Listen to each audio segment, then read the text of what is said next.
Alright, I started setting up the Lego room a little bit different. We've got the trains going right now on what track I have it on. But this is what the Lego City looks like right now.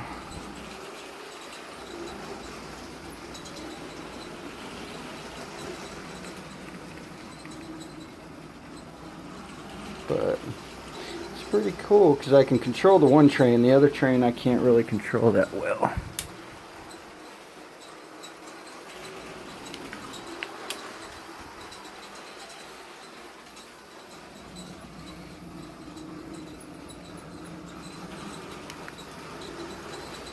But it's pretty cool. I like this. I need more train tracks and some more of those plates.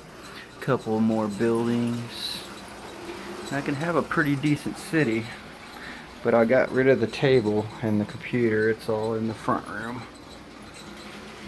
But there's still quite a bit of the rest of it.